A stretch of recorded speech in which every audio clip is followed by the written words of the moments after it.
প্রাণ হারিয়েছে এক আদিল, অন্য আদিলের নামে জারি হয়েছে নোটিশ। এক আদিলের বাড়িতে শোক আছে, তবে তা ছাপিয়ে যাচ্ছে এক বীরত্বের অনুভূতি।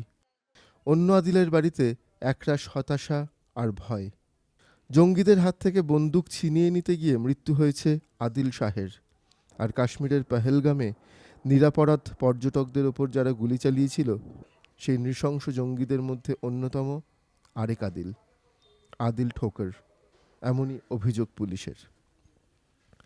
2018 সালে বাড়ি ছেড়েছে আদিল।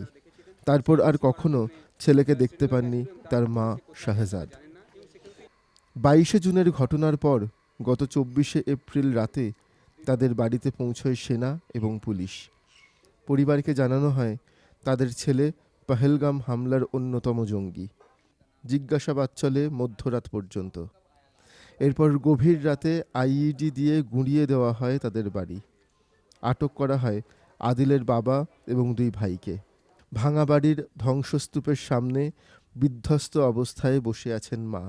জানেন না এই ক্ষত থেকে কবে মুক্তি পাবেন।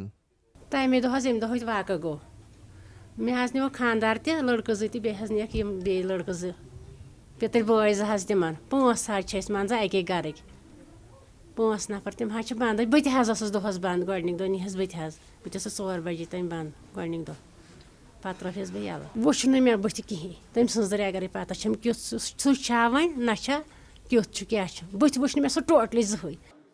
শাহজাদ বলছেন, ছেলে যদি সত্যি এই অন্যায় করে থাকে তাহলে তাদের এই শাস্তি জায়েজ। ना मे अपील अगर मेनिस नेचस खता तेल कोरुक ठीक, अगर ना तमिस खत तेल कोरुक गलत तेल कोरुक यह बोड़ बार गलत।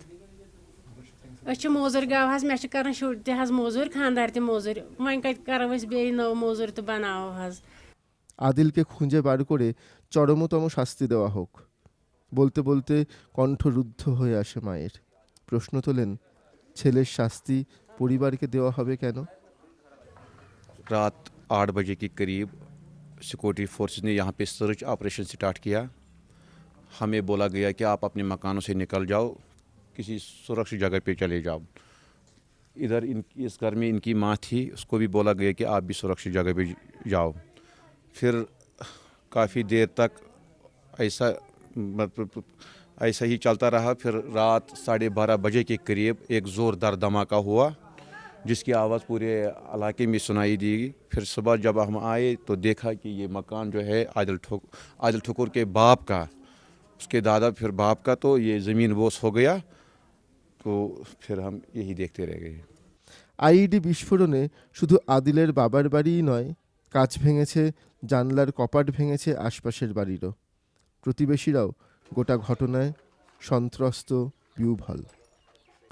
প্রশাসন জানিয়েছে, বছর আড়াই আগে আদিল তার মাকে একবার ফোন করেছিল। কয়েক মিনিটের সেই কল ট্র্যাক করেই আদিলের খবরাখবর জানতে পারে তারা। জানা যায় জঙ্গি গোষ্ঠীতে নাম লিখিয়েছে সে সময়ও বেশ কয়েকবার এই বাড়িতে তল্লাশি চালিয়েছে পুলিশ এবং সেনা। এরপর বাড়ির সঙ্গে আর কখনো যোগাযোগ করেনি আদিল। 22 তারিখের ঘটনার পর টেলিভিশনে পুলিশের দেওয়া ছবি দেখেন তার মা। ওই ছবি তিনিই পুলিশকে দিয়েছিলেন। ভেঙে পড়া বাড়ির ভিতর ধুলোমাখা স্মৃতি, শয়ে শয়ে ক্যামেরার লেন্স প্রতিনিয়ত নগ্ন করছে আতঙ্কের বাতাবরণ বারবার। আর তারই আড়ালে বিষণ্ণ মুখে আদিল নয়, স্বামী আর বাকি 2 ছেলের পথ চেয়ে বসে আছেন এক ক্লান্ত মা।